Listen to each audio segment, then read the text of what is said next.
Welcome to On and Off the Mic with Mike Corey. I really enjoyed this conversation chatting with Kevin Negandhi, one of ESPN's top SportsCenter anchors. Do you ever wonder how a show is put together, how they come up with everything so quickly, writing the script, getting the guests? Well, Kevin will tell you all about it. It's very interesting. And he also told me some really good stories from growing up in Philadelphia and from going to Temple, as well as giving some solid advice for up-and-coming sportscasters as well. He's not only super talented, but personable, funny, and just full of gratitude for his upbringing, his family, and his career. I really think you'll like listening to this one. Kev, how you been doing these days, man? You've been really busy. We see you all the time. So how's everything going? Mike, everything's been great. There is no downtime for any of us, when you're doing SportsCenter and every day there's something big. So, obviously, NBA Finals wrapping up. Now we get ready for the draft, then we get ready for free agency, and then you're in the middle of baseball season. That leads right into training camps with college football as well as the NFL. So it's never dull on our end. It is not. It is definitely not. I've always been very interested in, and obviously we both, work at ESPN, but I'm on the play-by-play side out doing games and you're in the studio mostly. Can you give me a little insight on how a SportsCenter show is put together? Who's doing what? How do you get all the highlights in time? Who decides, what the rundown is going to be like? What is your input and your involvement? I know that's a lot, but I think it'd be really interesting because I don't think anybody has any idea how hard it must be to do this and in the time crunch that you have too. Yeah, and Mike, it's a great point, especially the time crunch, because every show is different. So, I spent 7 years in the morning SportsCenter. Before that, I did the night SportsCenter. Now living, in between and doing the 6 p.m., it's a completely different beast because listen, each SportsCenter is.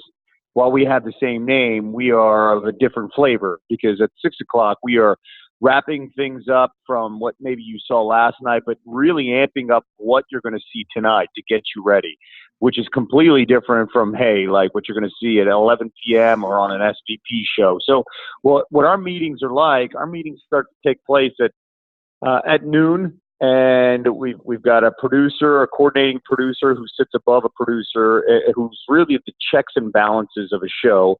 A couple of news managers that are in the meeting, associated producers, which are APs, production assistants, CAs, director, assistant director. So we're all in this meeting, and we're brainstorming. Now the producer will lay out, hey, this is what's all going on today.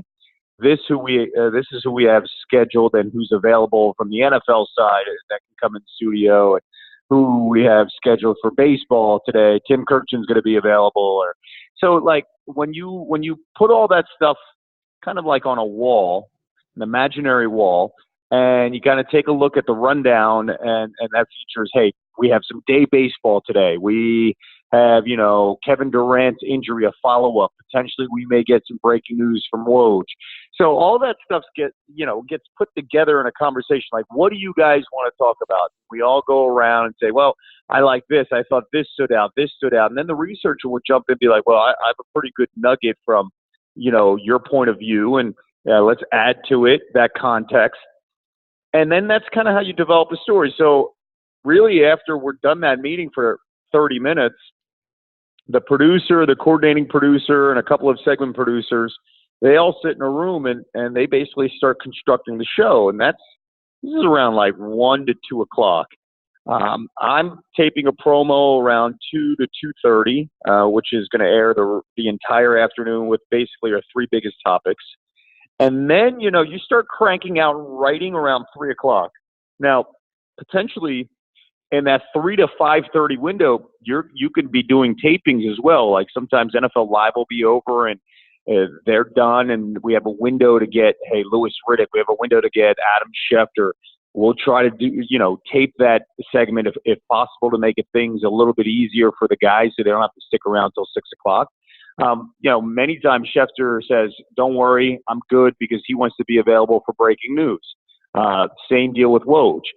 So it's like a combination of I can basically give you like yesterday. We were kind of on standby on the David Ortiz stuff. We had Pedro Gomez in the Dominican Republic, and then I'm writing an intro to Pedro's piece, but also on the back end, I'm with the news editors as well as the producer, and how we're going to do the back end of the the Pedro piece with, David Ortiz and his status. Then, I have to tape something with Andre Ward, who's a boxing analyst getting ready for the big fight over the weekend with Tyson Fury. And then, Sage is taping something from Oakland as she's getting ready for the live hit, leading into Game 6. So all that stuff's coming together.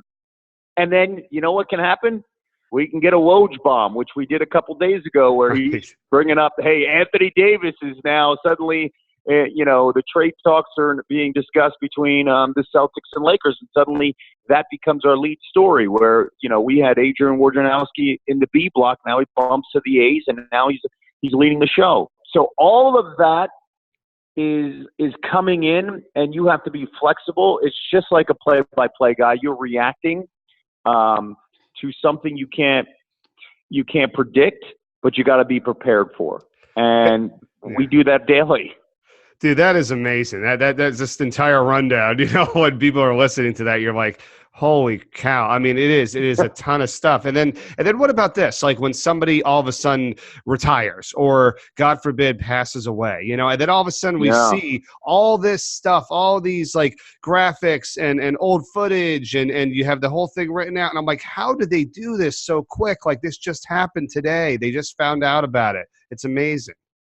Mike, it's a credit really to the preparation that we have in the back with, producers and coordinating producers who have obits prepared. While it sounds morbid, but you have to be prepared. Okay. That some of these obits have been, written ahead of time with an anticipation that, hey, you never know if somebody's, we've heard a couple of athletes that have not been feeling well or something just, be on standby. I go back to a couple of moments where you're on standby and you're waiting because you just never know and you're prepared, and then nothing happens, thankfully, and the athlete or the coach is okay. Pat Summitt, when she passed, I remember it was, I was on the morning show with Michael Eaves, and our show was starting at 7:00, and on that morning, Jamie Cyrus was as well. But that morning, it actually happened, and we found out at like 6:25, and they said, "Hey, Pat Summitt just passed away. It's 6:25. Can you guys be ready?" And boom, we were in studio at 6:30. Wow! And you just do the show, and later on in that show, Buddy Ryan passed away. So in that literally in that 2-hour window, we had two people who are big names, big personalities, big coaches pass away, and it's just reacting, responding, being prepared. In commercial break, I know Gino Ariema really well, and it was like, let's get Gino. I texted Gino, and Gino's like, yeah, okay, whatever you guys need, I'm prepared. And I know Kara Lawson very well, and, so it was like, hey, Kara, are you available? And Kara was very close to Pat. And, she when she was ready to talk, she was phenomenal with us. But in those moments, you're pulling all your journalistic chops out and saying, all right, who do we have? Let's look at the contact list. Let's start to dig a little bit deeper. And if you're doing it with a co-anchor who can handle, a live scenario where you're dealing with breaking news while they're doing, maybe one interview, you're doing some research potentially on your phone or producers in your ear, and you're going back and forth for the next guest to be prepared. Or sometimes you're just going back and forth where, right, the anchor next to you is asking a question, then you're doing some research, and then it's your turn to ask the question, just so you have the right context, the nuance, all that's going on. There have been many instances where we've been on the air and like something big happens, and it's like, all right, let's go. And that's what you get paid to do. That's amazing. So I mean, as people understand this, is like there's a lot of stuff that's just on the fly, off the cuff, and then there's some stuff you have written down that's on the teleprompter, right? It kind of goes back and forth. Yeah. Oh yeah. Everything's back and forth. I think sometimes there's an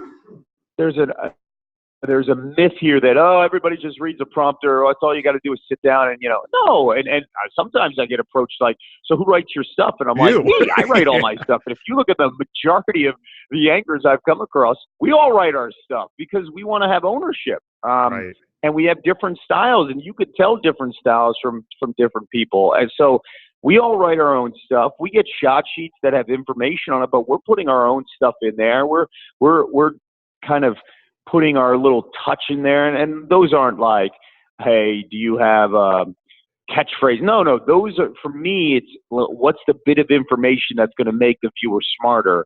Yeah. Like the Twins highlight yesterday. If I'm going to put some context on what the Twins have been doing, I'm going to add a little nugget. Okay, Nelson Cruz, he's got 12 home runs on the season. This is his 5th home run in the month of June. That's a little nugget that you're not going to get in the shot sheet that I'm throwing in there. Gotcha. I take pride in that because, listen, I don't know how you, got your information, but for me, when I was a kid, I got my information from a box score and from a newspaper, right? Yep. So I look at some of those things when we're delivering a highlight. Let's give them some box score information that some kids aren't picking up a newspaper anymore. So I'll give them that, Benintendi a couple of days ago in the Red Sox game had 3 hits. The team had 7 hits. He had 3 hits, and they were extra base hits. Like, I'm providing context that he provided the offense. The team had 7 hits. He had 3 hits up to the point before the walk-off walk with Mookie Betts. So my job is to mix all that information, find a way to streamline it, deliver it as quick and as concise as possible, because we all know we process information within, a minute, we're on to the next thing. Yep. Hey, you don't have a bed at ESPN Plaza, do you? You don't sleep there, right? You do have another home somewhere else, right? Yeah, I do. Okay. You don't live there. And listen, in this world, it's always making sure you're available, and Right.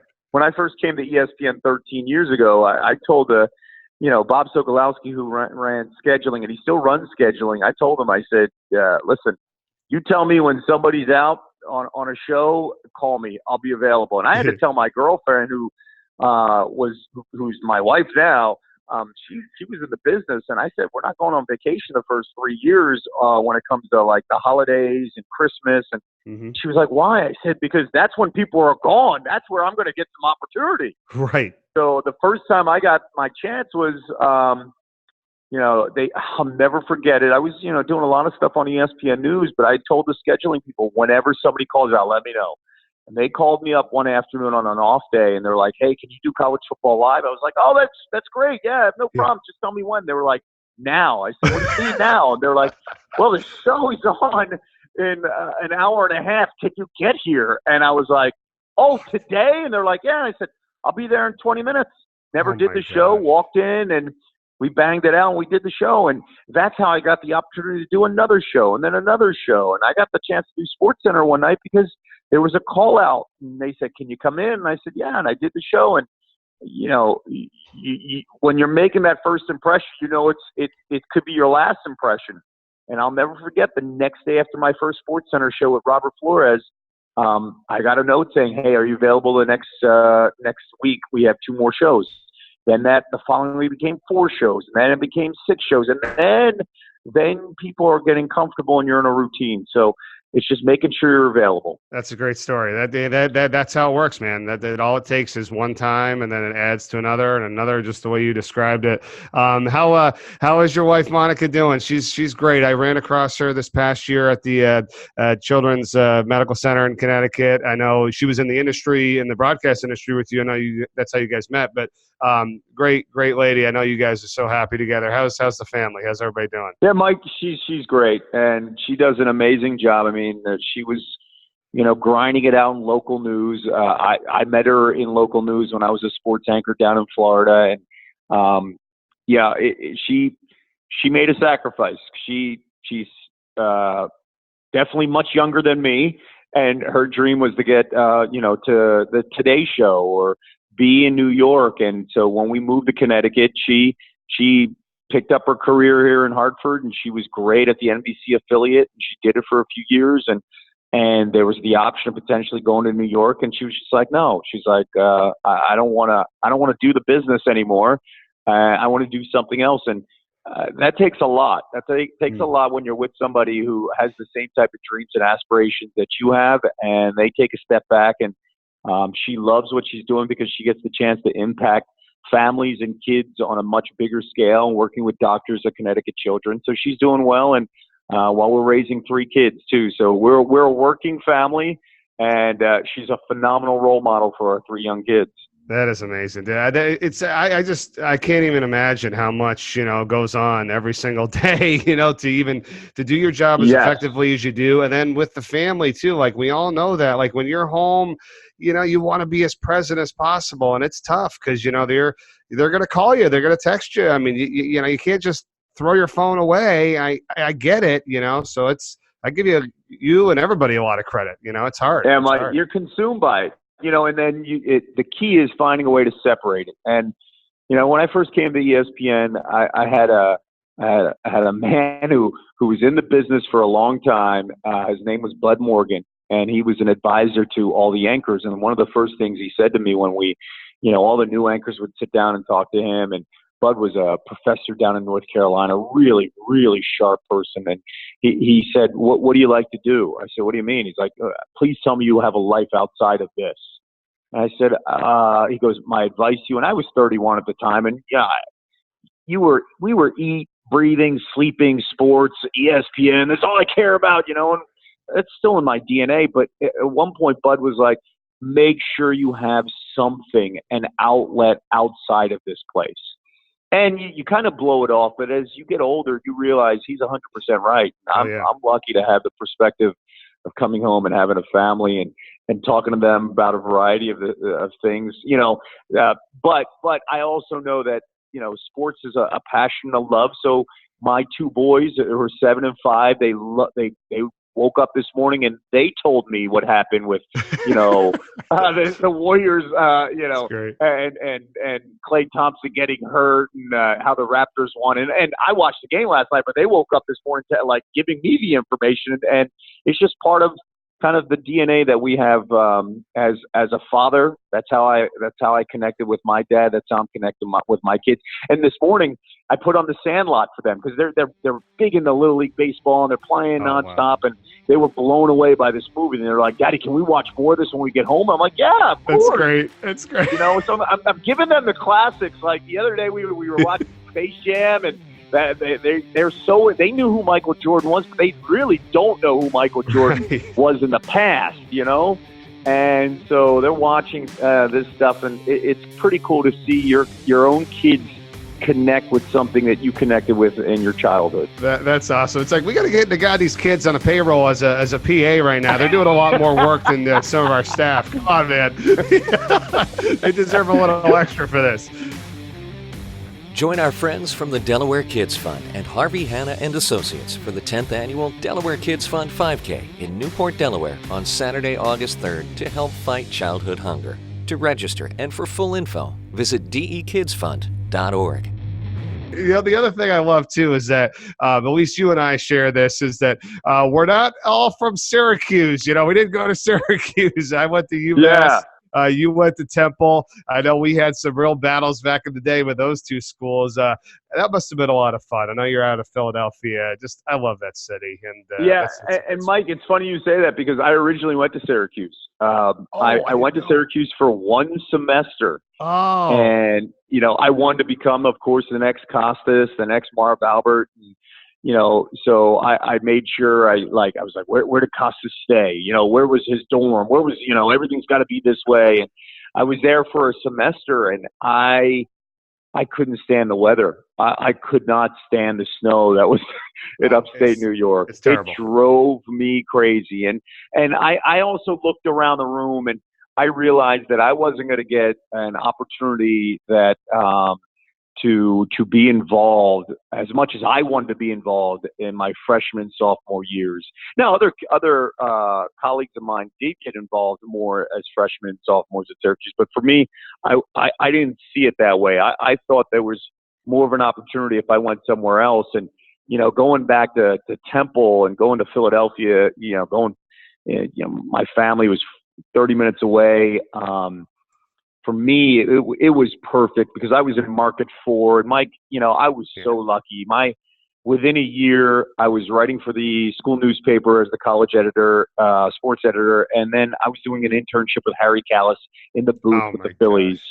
And then, and then you're covering major sporting events because you're talking about a market that's the top 5. At the time, it was 4th in the country. So I'm covering the Sixers, the Eagles. I'm there with the Phillies and the Flyers because we had a public radio station at Temple. So I was at that Allen Iverson crossover game 3 rows back as a 21-year-old kid watching Iverson and do his thing against MJ and the Bulls. And you get that opportunity because you're in a city school and you have access to that stuff. It was the greatest decision in my career to transfer to Temple. And the cool thing is, and you bring up, the UMass Temple rivalry. I was right in the middle of it. Right.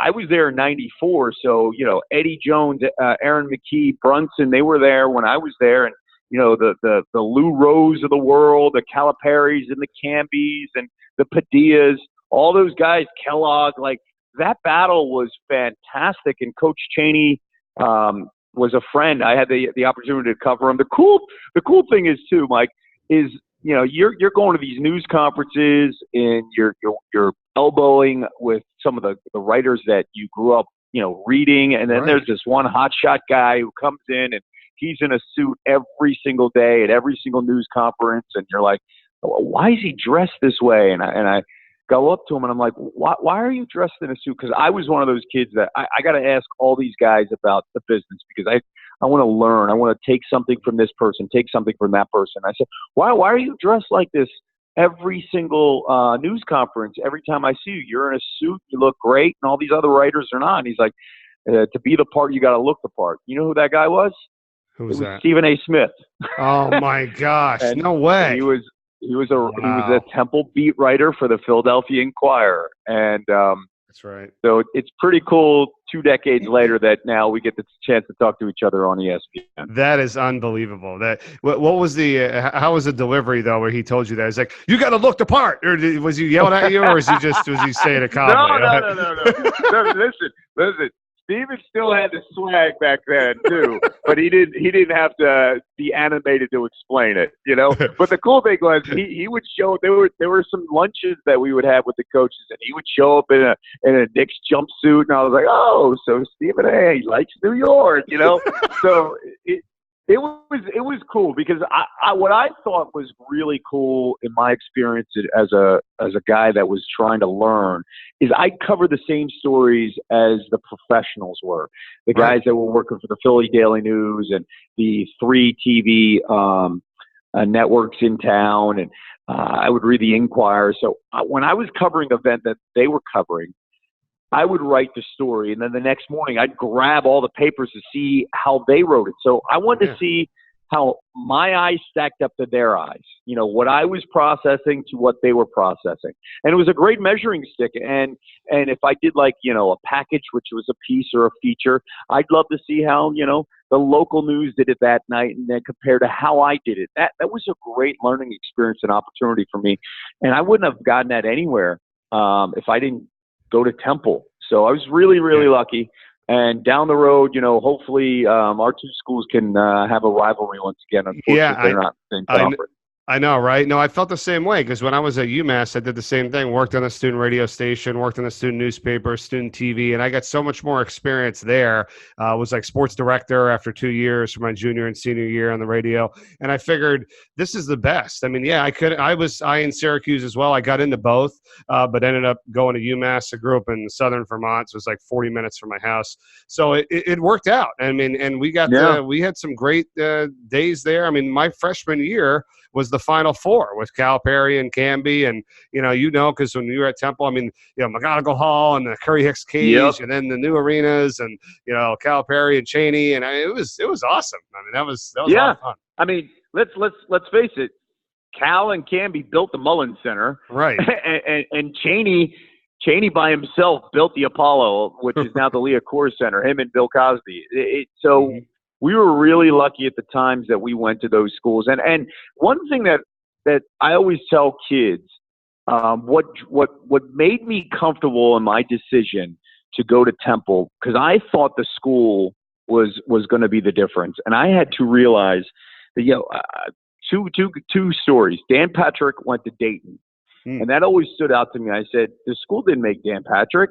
Well, so why am I thinking that I got to go to Syracuse to be Bob Costas? Like, Dan Patrick's one of the greatest sportscasters of all time, and he went to Dayton. So that's okay. And then another example, and I carry this. I use a lot of sports analogies. Scottie Pippen was one of the all-time great basketball players, and he's a top 50 player. He didn't go to Duke or a blue blood like North Carolina like Michael. He didn't do any of that. And this was when Scottie, and the Bulls were in their first, trilogy. He went to Central Arkansas, and he was still a top 10 pick. And I view that, hey, it doesn't matter where I go. It's what I do at the school. If I take advantage of all the opportunities around me, and if the school provides those opportunities, then it's a slam dunk. So for me, when I talk to college kids or even high school kids, I'm like, listen, I know you have your dream set on this school is going to make you, and it's going to be the difference in your life. It's not. It's what the school can do to put you in the right position. And if that means like, hey, a school that you want to go to can give you the chance to intern early or have a connection to, well, you're in a big market, then take advantage of that. Don't sit there and say, well, if I didn't get into Syracuse, or if I didn't get into Northwestern, or if I didn't get to Mizzou, then I'm not going to be good. No, that's not going to define you. What's going to define you is you getting to school, you being involved, you doing internships, you building contacts. 100% agree with you. I mean, I feel the exact same way. I say the same thing to the kids when I talk to them as well. It's like, it's what you make of it. And if you're good enough and you bust your butt, I mean, they're going to, you're going to get to where you want to go. And it doesn't matter. Exactly right. I mean, I know we have a lot of those people from that school, but they're all good. I mean, it gets me too when sometimes people say like, oh, well, his dad, was a broadcaster and that's why he got the job. No. He's still got to be good, okay? It's just like it helps you get there per se, but if you suck, you're not getting the job, you know what I mean? So I understand 100%. That, and I hate when people say, oh, it's all who you know. No, it's not all who you know. That's part of it, but you got to be good. You got to work hard. You got to be a good person. You got to treat people right. You got to be in the right place at the right time, yes, but that's another part of it, right? I mean, doesn't that You're right. Like 100%. And the who you know may get your name to the top of a resume list, but really after that, who you know may get you in the door to meet somebody. But if you're not good, you're not good. If you're not giving yourself the chance to get experience, right? I stress that to kids all the time. Get experience. Like that's what people want. They want to make sure that when they put you in that position, they know that they don't have to worry about you. And then if you get that experience and you just continue to be aggressive and say, I want to do better, I want to learn more, and you're nice to people, you'll be blown away how far you'll go. Yeah, and I love talking to kids about it. I just hope that they call me before April of their senior year, saying like, what can I do? No, please hit me up when you're a freshman, so I can help direct you on, where you need to go, what you need to do, because that's what it's all about. And, today, where everybody kind of thinks that things should be given to them and they have the right to this and that, any extra ounce of hard work or going the extra mile will so set you apart because other people don't want to do that anymore. So you will stand out, so that's you're 100% right. Yeah. 100% right. And I tell kids this many times, like, hey, you're better off if you meet somebody, shake their hand, look at them eye to eye, introduce yourself, and actually have a conversation than emailing somebody. I said, because it will carry so much weight because no one does that anymore. No. And I know you and I sound like the old guys, like, get off my lawn, but that's the reality. The reality is that if you want to make an impression on somebody, eye contact, having an engaging conversation, that will separate you from a list of 100 people who just think, oh, I'm just going to electronically communicate to somebody. No. Because then you're going to be paired with everybody else. Right. And you can't sit back and hear the, oh, well, they didn't get back to me. It's like, no, they're not going to. You have to go after it. You know what I mean? They're not going to just call you. Like, it doesn't work that way. But, and, everybody's got their own war story. That's kind of the thing. So, like, I always love talking to everybody and hearing about how they got to, where they got to, because there's no set path. I mean, there hasn't been one person saying, yep, this is what you do and this is how you get there. I mean, your story's a great one, and, mine is too, and everybody in the industry. It's fun hearing about it. So. Yeah, and the final advice with that set path: never think that A plus B equals C, because it's never going to be like that. There's going to be hey, you may start at A, you'll go to G, you'll come back to D, maybe go back to A again, then make the jump to K, and then eventually you'll get to Z. But understand that my path is not going to be the same as your path, but we could get to the same destination. Yeah. And I think people forget that. They get so locked in, but I have to do this to get to this. No. Sometimes you're going to have some detours. It's okay for the detours. Embrace the detours, but then do not lose sight of the goal. Yep. Hey, the best thing about it is, we love what we do. It's not work. We are working, but it's not work. We're doing sports. So I think we could both, I'm sure a lot of us agree on that. So you got it. Hey, Kev, man, I love talking to you. It's great. I wish we could continue. I know you got to get back to work and you got a lot going on. So always great to catch up. And thanks again. I look forward to seeing you in person again soon. Mike, it's a pleasure, man. Thank you for having me on. All the best. Make sure to hit the subscribe button so you don't miss another episode. And you can follow Mike's travels all year long on social media, on Twitter, Instagram, Facebook, and on the web at Mike Corey Sports.